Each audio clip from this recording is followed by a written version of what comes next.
All right, we're being recorded today, so welcome everybody. I'm going to go ahead and share my screen. My, hang on, slideshow version.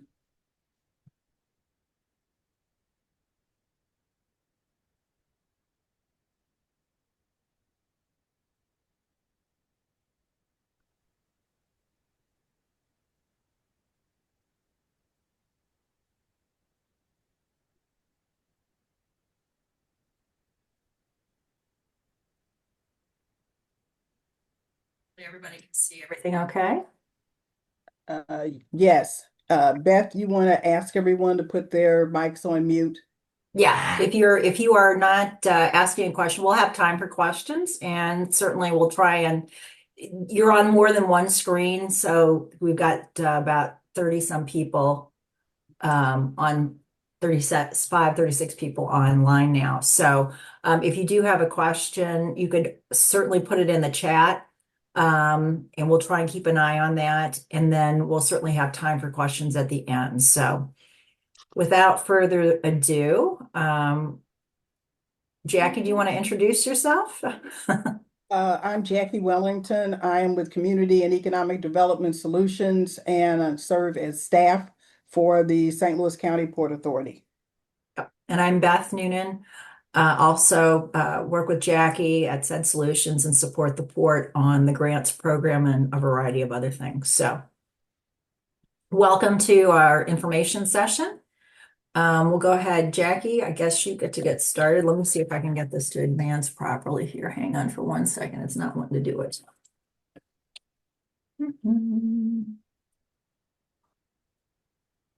Just go down here. All right. Okay, this is the first of two information sessions that we'll be holding related to the grant program being open for 2025. And I think, Beth, you start off with the background information about it. Oh, sure. All right. The port created the Community Investment Fund in 2010. It's funded by rental payments to the Port Authority through a ground lease with River City Casino. For the first few years of the program, it was the focus of the funds were in the South County area, in the Lee May area. But since, I guess, probably 2015, 2016, it's been available now, made to the whole county. The Port Authority of St. Louis County is the entity that administers these funds. It's run and operated that is comprised of a 7-member board from each of the council districts. And the grants committee itself does the initial review of all the grant applications and recommendations to the full board is comprised of 3 board members who have been serving. I think they've all been serving have been served on it since the very beginning of the sport grant cycle.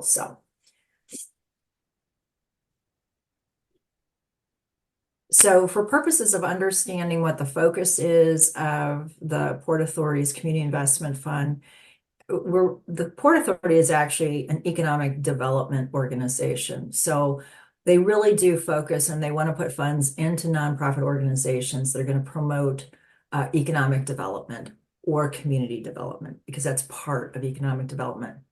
And our goal here with Port's goal is to promote development, growth, and retention of long-term diversified business and employment opportunities that generate equitable results and improve the quality of life for St. Louis County and their residents, businesses, and the institutions.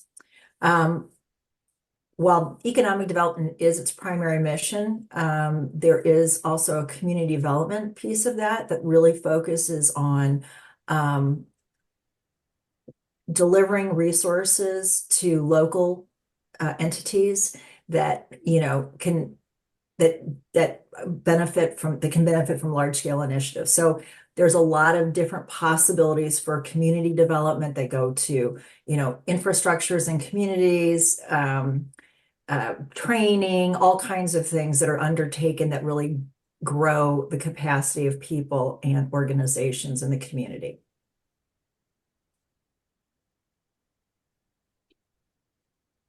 To be eligible to receive a community investment fund grant, you must have a 501(c)(3) status. So part of the documents that we'll talk about later is we do ask for your letter from ruling that you are 501(c)(3) under the but from the IRS.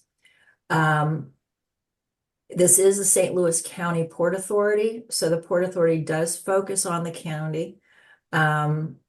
And are looking for either organizations that are located in or projects that primarily serve St. Louis County. So if you are located in the city of St. Louis, any funding from the Port Authority really has to go to supporting a program that benefits the St. Louis County residents, businesses, et cetera. So being located in the city or someplace else is not in itself something that makes you ineligible, but the program that you apply for really does have to serve county residents or businesses, etc. Funding is available. The port makes a broad amount of funding available for both programs. So, job development or capacity building for people who are trying to get jobs. A variety of things. It could be, supports for small businesses. All kinds of programming can be financed as well as capital projects. So we do both. Port does do both. And that might include construction. It might be planning. It may be property acquisition, that kind of thing. So there is a component that does have redevelopment in it as well. So they're both programs and capital improvement type projects are eligible. Okay, the Port Authority has established 5 funding priorities. These are 5 buckets that the projects need to fall into in order to be reviewed and made available for port funding. The illustrations below each one are strictly that. They are not all inclusive. These are just some examples of the type of projects that would fall within each of these buckets. The first one is under business retention and expansion. The port is interested in maintaining small businesses throughout St. Louis County, and so they're looking for projects that will help strengthen those programs and organizations that support small businesses. Some of the things that would fall into that would be loan products or funds that will fill the unaddressed gaps in capital availability for small businesses. That's one type of program. Workforce development programs specifically focused on those jobs that are currently in demand. The port is going to be looking to make sure that there are jobs available in whatever type of workforce program that gets submitted for potential funding. And the third category under business retention and expansion is supporting businesses that are looking at international market expansion. So small businesses that may be looking at exporting their products outside of the continental United States. The second bucket is neighborhood, economic, and community development. And in this bucket, we're looking for investments in the community that would help stabilize the communities to strengthen them. So some of the things that we have looked at in the past are repositioning vacant and underutilized properties. Oftentimes, these are particularly retail type businesses or buildings that are there. I'm sorry, I was reading a note that came in through the chat. Can one entity submit applications for, oh, I lost it. Oh, I lost it. I'll pick it back up shortly. But generally, these are commercial buildings that are underutilized and need to be repositioned to provide benefits to the community. Neighborhood infrastructure improvements or the same type of thing, buildings redevelopment or either improving some kind of a facility that's there that serves the businesses in the residents in a community. We also look at planning and feasibility studies. So if you're looking at doing a development project, you need to develop a plan that is something that could be potentially eligible for funding. The same thing would go with community planning and organization. It's really kind of the same thing. If you're looking for some type of a community development entity that you want to create, or an organization that you want to facilitate the development of, that's something that could potentially be eligible too. And then neighborhood stabilization, which is the broader category for looking at any kind of investment that goes into the community, such as property maintenance programs for seniors. Those kinds of things are typically looked at as within this particular funding priority. The next funding priority is entrepreneurship programs. And this, once again, because the Port Authority is an economic development organization, it focuses heavily on the development and expansion of businesses to create jobs in the community. So some of the things that we're looking at that would fall into this are supporting small business development, training programs, support services to help small businesses have their businesses do better and grow, and to be able to create more additional jobs. We're particularly focused for underserved businesses and then neighborhood-based businesses. So we're not looking to fund chain operations. We're looking for more of what would be characterized as a mom and pop kinds of businesses in the neighborhood. The other thing that we look for is fostering innovation, ecosystem development.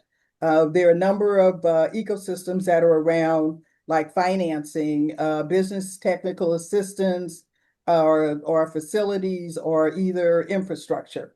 Those kinds of things that would help to grow businesses and also create wealth for some of the business owners as it moves forward. Under real estate development and redevelopment, if you have a project that requires some brownfield redevelopment, that's something that would be looked at. Site acquisition and land assemblage. If you need to acquire additional property for existing property that you have, that kind of an operation. Site prep, primarily pre-development costs. If you have a site, you're wanting to put together plans and specification for it, that is something that would fall under pre-development. Architectural engineering plans, demolition, infrastructure, those kinds of activities would potentially be eligible under this. Under targeted industry sector support, it's basically based on looking at the county and the regional strategic priorities. These are projects that would fit into the larger regional development activities that are going on to create additional jobs within the community. The agricultural sciences and technology. So anything that would fall within that, life sciences, tech. One of the things we've looked at is cybersecurity training programs. And then the fourth one is advanced manufacturing. There's a new facility being constructed in the city that hopefully residents from the county will also be able to participate in, but any kind of programs that would support those kinds of regional developments would be potentially eligible for funding. The Port Authority prioritizes programs and projects that increase economic opportunity, primarily focused on historically underserved individuals and or benefit underserved or economically distressed communities. So essentially, we're looking for those investments in the community that will help communities that have historically not been beneficiaries of a lot of resources. Then the last thing that I'll mention is the schedule. Oh, I was going to say, hang on for a second. Go ahead. You have something to say? Before we got into that, I was going to go back. The questions from the group: can one entity submit applications for more than one category? And I think you can have a project that hits more than one of the priorities. I think that makes sense. So like you could be doing something that is focused on redevelopment, but also has a component to it that is supporting entrepreneurship or something. Or you'll do entrepreneurship, but it also has a component of training, right? Or something like that. So you could have something that falls into more than one of the categories. You can certainly submit more than one project if you have discrete projects, but you are to a certain extent going to be competing against yourself. So you may want to prioritize or you may not. And the other question is, will you please repeat again the statement regarding senior programs? I only heard a small piece. I think Jackie was mentioning that senior programs themselves are not would not normally be eligible, but Jackie was talking about in the neighborhood stabilization portion that the port has funded programs in the past that have done home repairs that that for seniors that target seniors. So that's part of community stabilization. Right. Is there a limit on funding? That's always a big question for us. We'll just respond right now.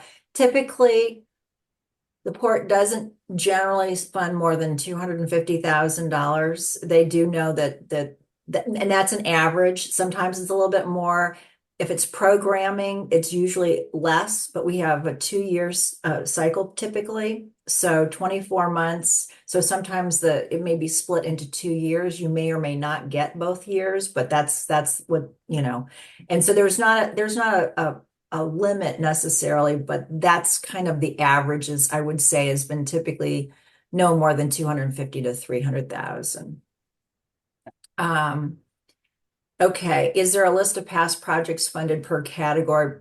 I don't think we have a list. I think we've always issued a press release about who's received funding.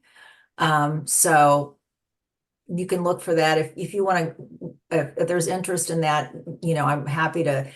We have funded everybody from Legal Services of Eastern Missouri to a Red Circle to the St. Louis Housing Partnership.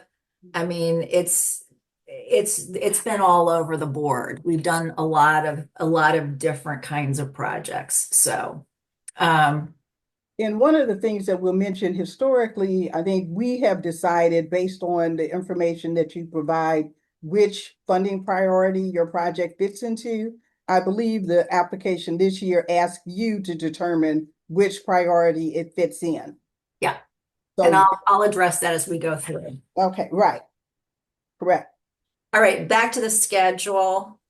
Okay, the grant application, the notification that the availability of the reinvestment fund was released on May 29th, 2025, as you know, because you're on the call.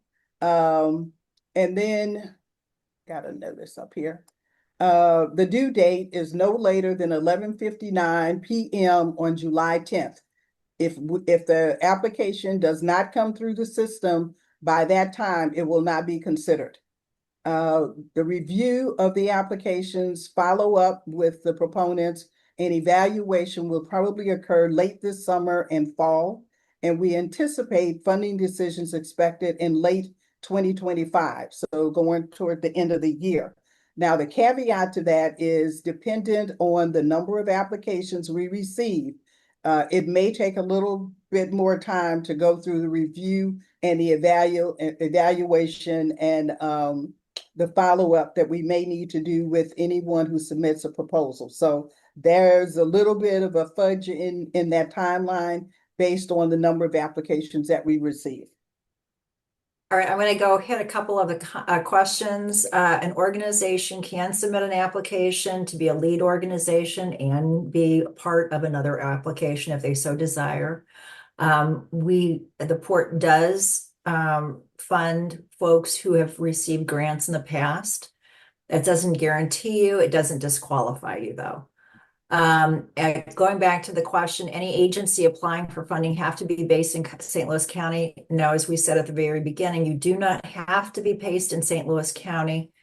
But you do have to serve the project that you are asking funding for has to serve primarily St. Louis County residents. So a good example of that, Legal Services of Eastern Missouri has applied for funding in the past to support entrepreneurship efforts. Their efforts focused exclusively on businesses and entrepreneurs in North St. Louis County. So that's how they, even though they're located in the city, but that's how that could occur.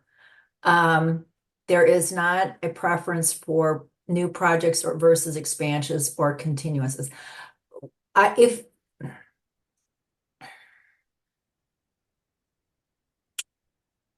the port has historically sort of favored newer projects, but it's not, I don't think that is necessarily exclusive at this point. I think that the port is not looking to fund an ongoing operation. So they're not looking, they don't want to put funds into your basic operational stuff. They want to fund a program. If they would like to see it be an expansion or a pilot or, but an expansion of an existing program. That's probably more interesting to them, but it's not necessarily exclusively that way.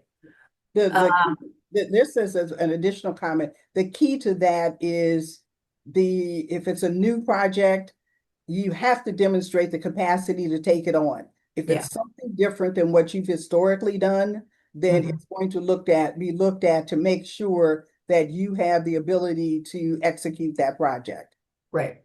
And I think that's probably, hopefully, most of you that's a given for you. You're looking to expand something, but it's in your wheelhouse and it's consistent with your mission. And all that information is in the application. Can you collaborate with a for-profit entity? And if so, can the for-profit's financials be submitted? I don't know that. I'm not sure. I'm not sure what that means. That's a pretty specific question. You may want to just give us more circumstances and we won't address that on your in this general call or session. We've got a few more. Let's get through some of this. Some of these are just so we don't get too far off a track. All right, so this year actually is a little bit different than in years past. The application's been modified somewhat, but consistent with past. There's a general application that everyone has to complete, and the required attachment, which everyone has to provide. There's also an Appendix 1, which is really looking at the budgeting for construction and capital projects. So if you're doing a construction or capital project, all you have to do, you do the general application and then Appendix 1. You don't need to worry about Appendix 2. If you are a entity that is applying for a programmatic funding, then you do Appendix 2 as your budget and do the general application. So the only difference is that everybody does the general application and then you pick the appendix based on whether or not you're doing budgeting for a capital project or budgeting for a programmatic project. So we're going to now walk through the application. Some of it looks a little older, but anyway, these are just sort of applicant basic information, who you are, who's applying, what you're calling your project, confirmation that you are a nonprofit, the expectation that the applicant will have a 501c3. We also do ask whether or not you are a minority organization, and that means whether or not you're minority or women controlled, means whether or not you have 50% of your board members that are minorities and or women.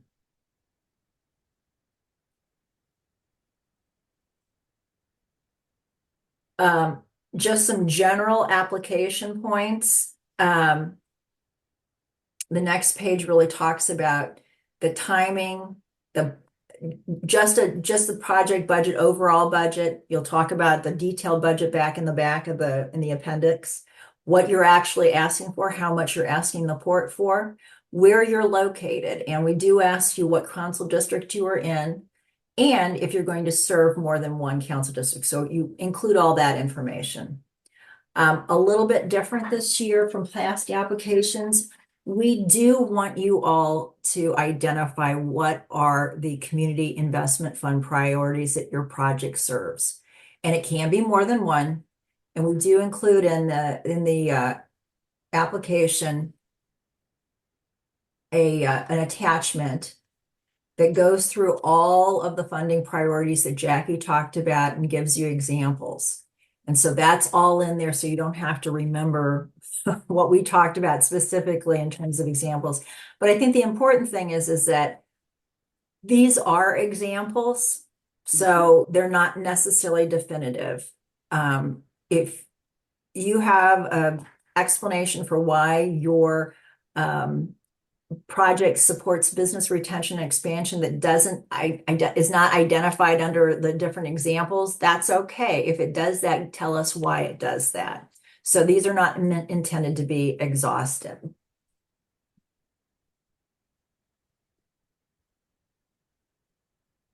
So the first, after the priority, the funding priority, we want you to describe your project in an executive summary. It's your elevator pitch, as they say, in small business and entrepreneurship. So we're really looking for you all to provide a succinct summary of why this project is important and why it should be funded. So I think that sort of says it's in itself. I don't know if we want to take questions here. We got questions. We may want to, Why don't we wait until, yeah, I think we've got a lot in here. So because why we don't we may go answer ahead and some of get the through? questions as we go through. All right. Okay.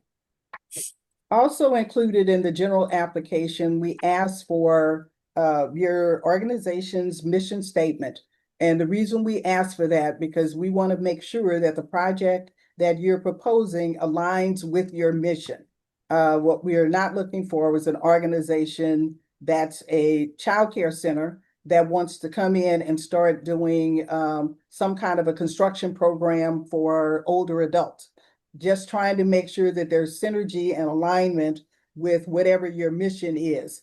And with that, we also ask you, I mean, what is it that you do in order to clarify clarify exactly what your organization does. And we also want to know, who do you serve? What is the population that's the focus of your efforts as it stands today?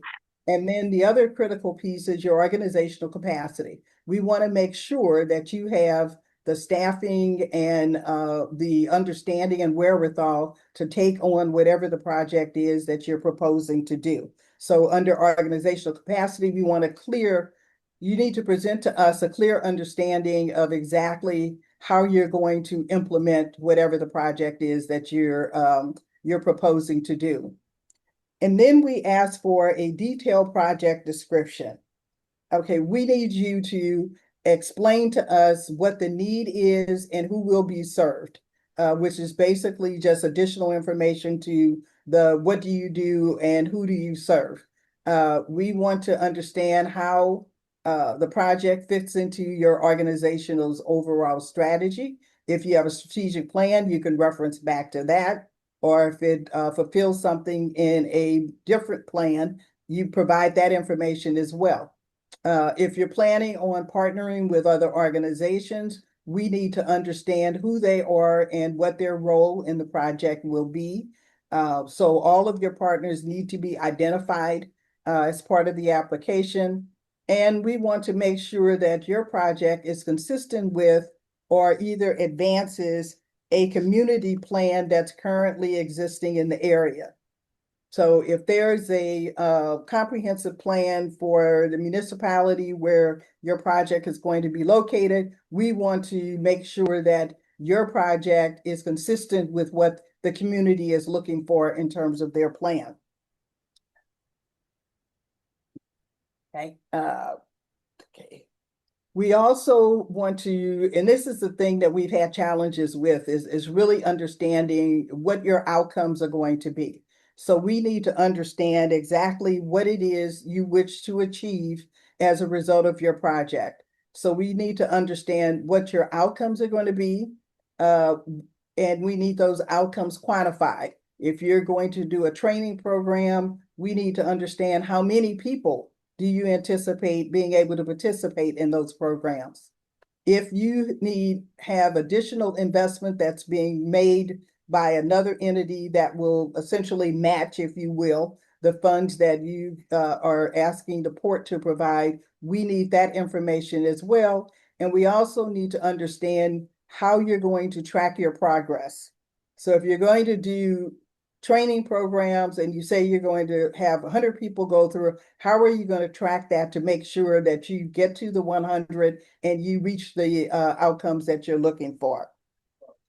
The project funding, as Beth mentioned earlier, in the appendix, there's a project budget, and that is the budget that's specific to the project that you're proposing. Included in that budget, you can include in-kind services. If you can quantify those and include those in the budget. And then the final thing that we're looking for when we look at your funding is sustainability. So with the funds that you receive from the port and whatever other sources you may have, once those funds are expended, how are you going to continue to maintain the program beyond that point in time? That's what we mean by sustainability, because we're not looking for programs that are just one shot and there's no additional programming that goes along with it. We also have a bunch of what we characterize as legal stuff that we have to request as a part of your application, which are basically classified as assurances and certifications. We want to know if you have any litigation going on with your organization, and we need to understand exactly what that is. We want details on that.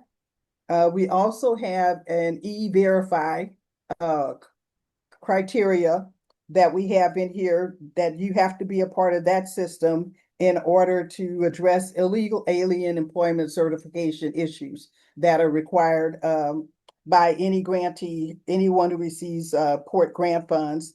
And then we also ask to have a certification that the Port Authority really encourages WBEE and MBE utilization.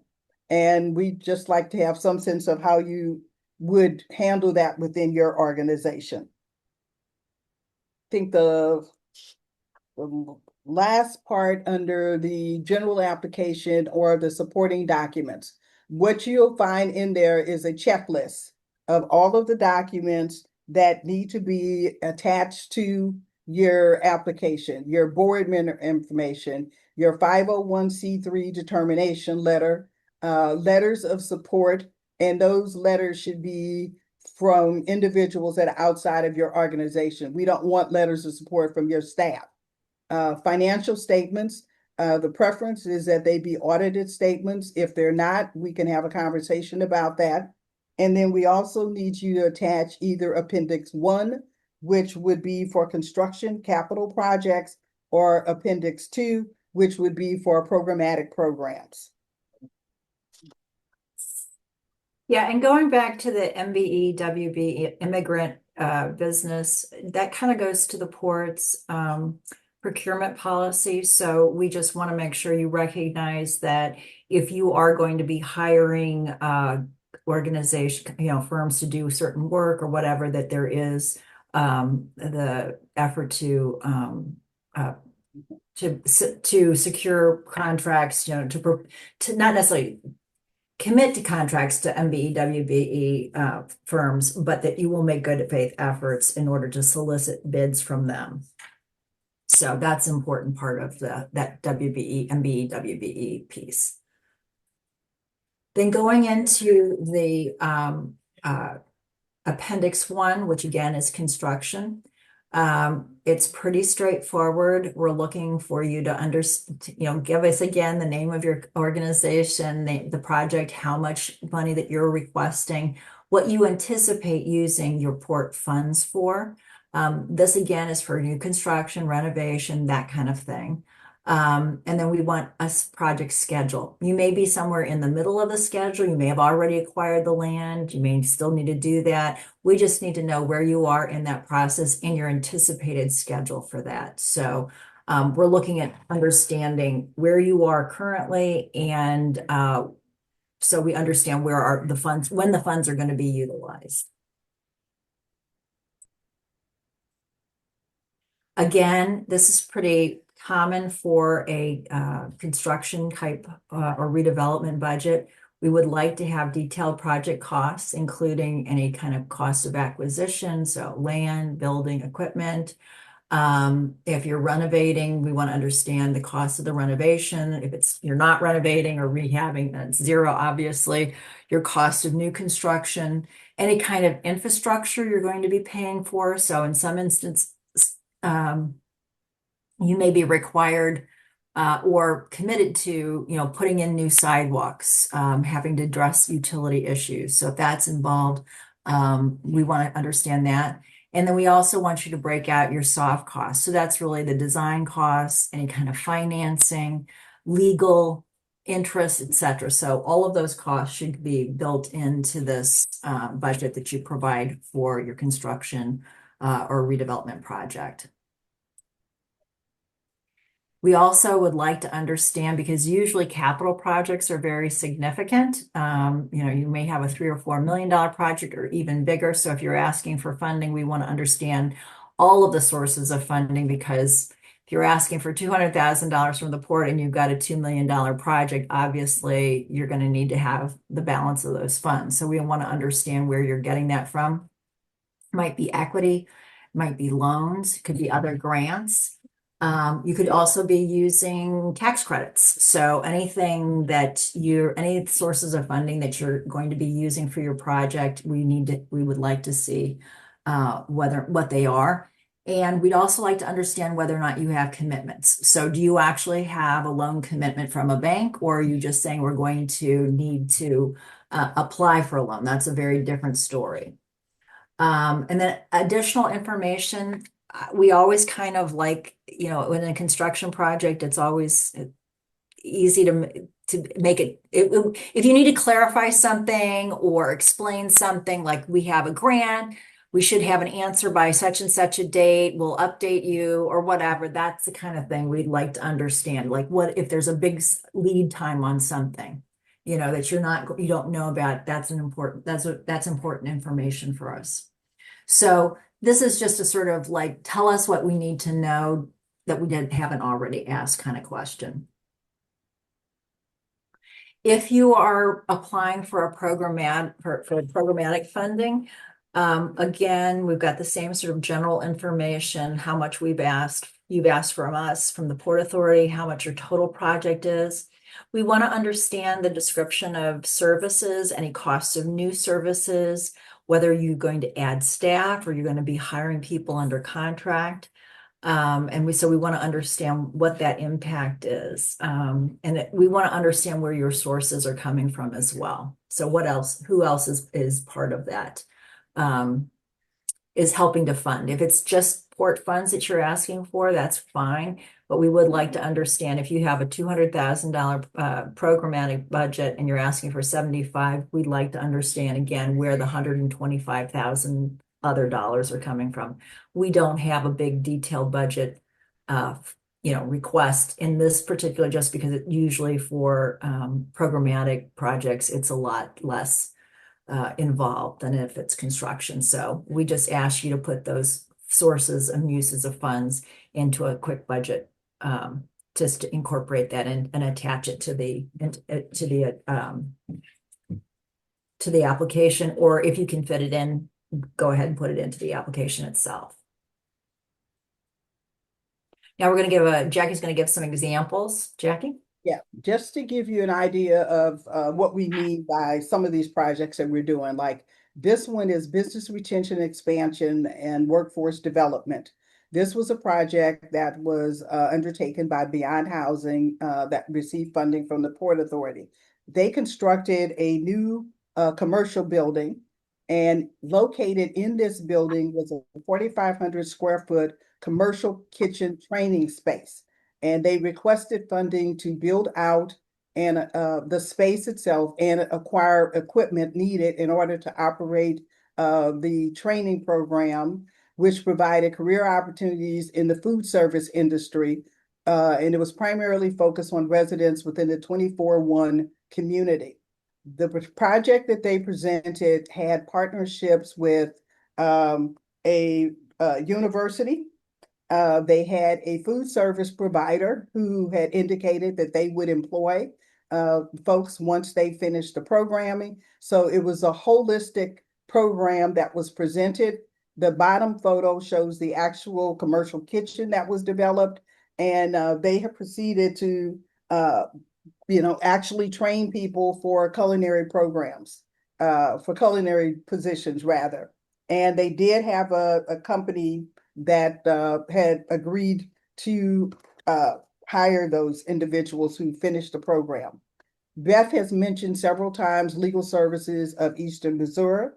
They basically requested funding for staffing to provide programmatic support to expand their micro enterprise program, which was working with small businesses, providing free legal and educational services for minority and women-owned entrepreneurs in North St. Louis County.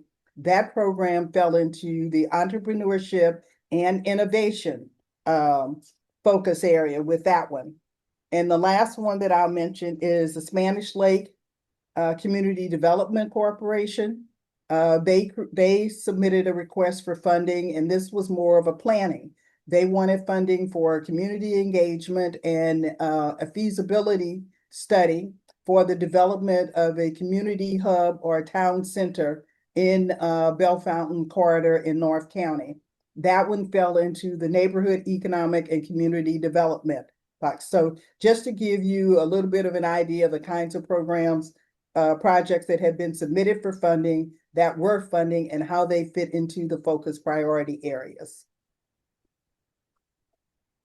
So just a few final thoughts before we try to hit on all of the questions.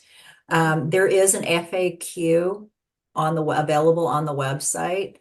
I highly recommend everybody take a look at it. A lot of your questions may be answered through that FAQ. If you haven't heard the answer today, it's like we try and hit the things that people often come to us to. So please do look at those before you ask me questions. So, I mean, not that I'll be mad at you or anything, but it would be helpful for you all to look at those first. But feel free, if you have questions, to email me directly. My email address is there, bnoonan@ced-solutions.com. Again, this presentation will be available as well as the recording. So if you don't get it right now, that's okay. There's plenty of, and I think my name is on and contact information is on the webpage at this point. Again, the deadline is 11:59 p.m., July 10th, 2025. The application submission is a little bit different this year. You will be uploading your applications onto a Dropbox as opposed to sending them in by email to my email address or to a port email address. We've had some issues sometimes with things not getting through. So we are now doing it through a Dropbox. And if you do have questions about that, I probably won't be able to answer them, but we could certainly have somebody reach out to you if you're having any issues. But there is a naming protocol, so we know that your folder is all getting in, and there's some pretty explicit directions about downloading stuff and then uploading your completed application and supporting materials into your folder. So hopefully that will be clear. I'll go ahead and go back to some of the questions. So there's one question about early learning and school to career pathways. Could it include K through third graders? I guess it's possible. I think that's a question. If you want to ask me some more specifically about your particular program, I can try and give you a more detailed answer. I don't want to take the time here because I need to know a little bit more about it. Does your nonprofit have to be in business for a minimum number of years? No, you do not have to be in business for a minimum number of years. I will say that may affect the evaluation and an assessment of your capacity. I can't say that it wouldn't if you've only been around for a year. The grants committee, that may affect their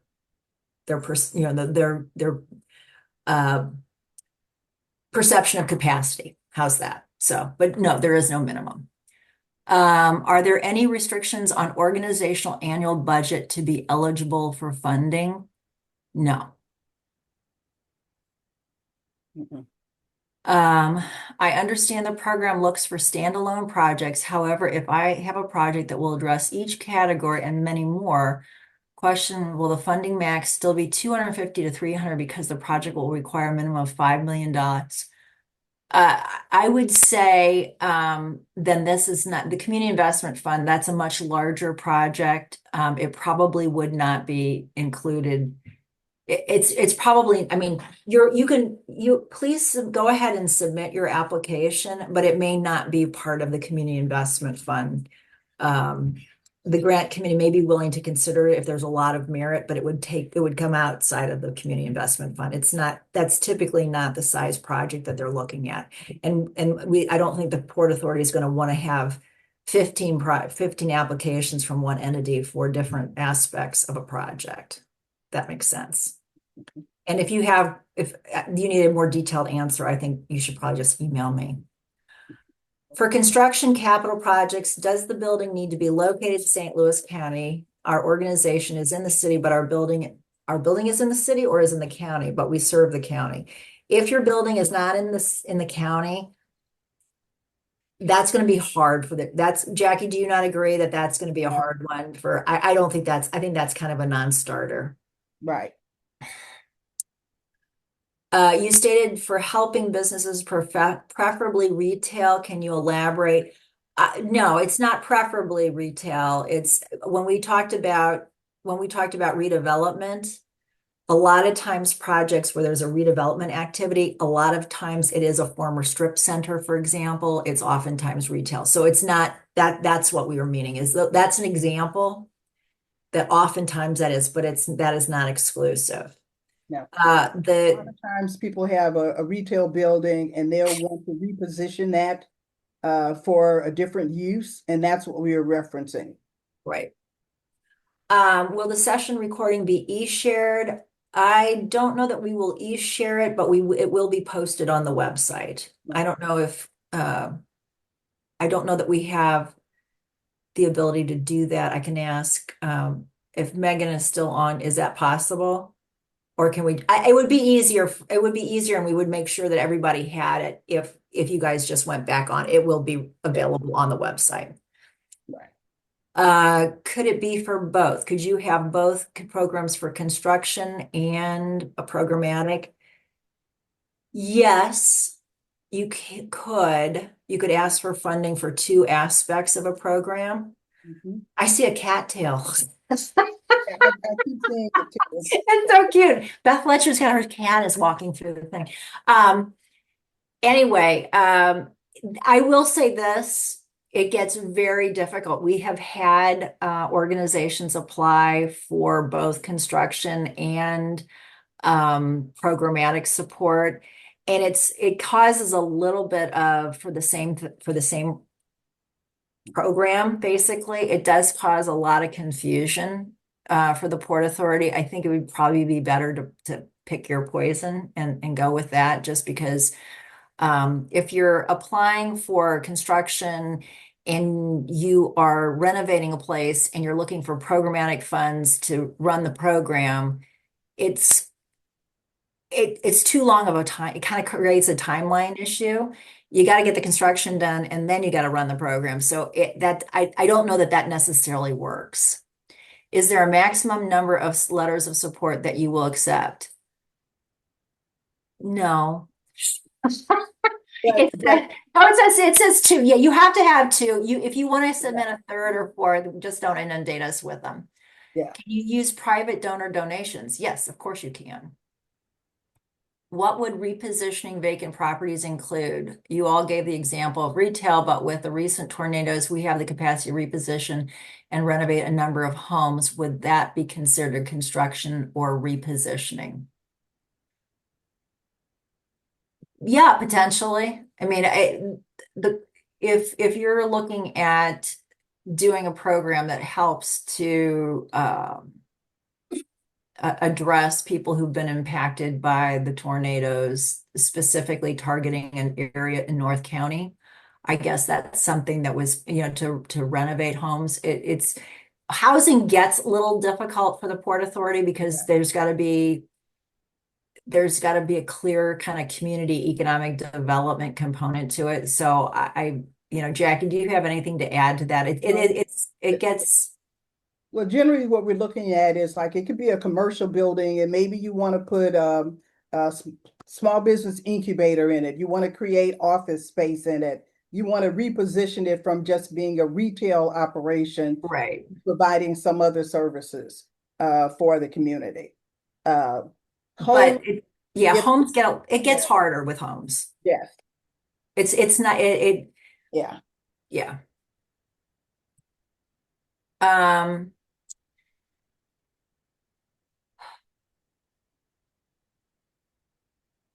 we have purchased land in St. Louis County, a plan to open another shelter for unhoused pregnant women. Is this a construction project that could be considered for funding?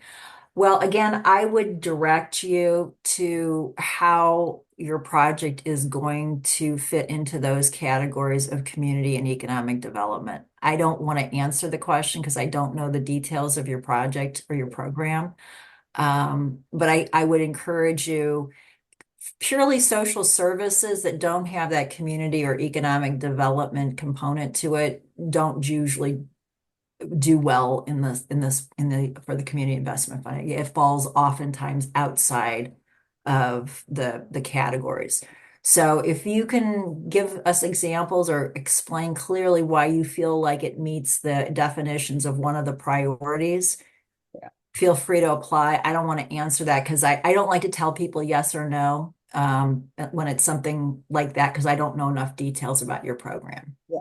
Just make sure you look at the definitions that are included on the application for economic development, which is situated around job creation, wealth generation, those kinds of things, and improvement of quality of life, and that's focused on a community.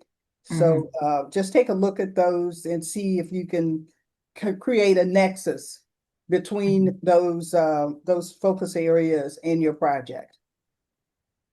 Last question I see here is, can we collaborate with for-profit entities? I'm not sure what that means exactly. It's hard for me to know what that means. If you are working with a for-profit that's going to contribute something to your project, like donate something to your project, that's one example. So I'm not sure. I don't know the answer. If you would like to email me directly with more specific details about that, that would probably be helpful for There me. was another question that was posed. Can you collaborate with a for-profit entity? I, Can the for-profit's financials be submitted? So someone else asked a question about partnering with a for-profit entity.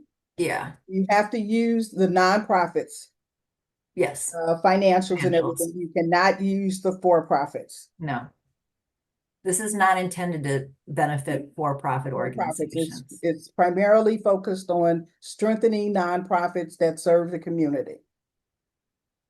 All right. I think we got everything. Thank you, Jackie, for hitting that last question that I missed. No, that's okay. If there are any other questions, you can certainly email us. You'll be able to see the application and the FAQ online and get access. Other than that, I think we're good. We got you out in an hour, under an hour. Yeah.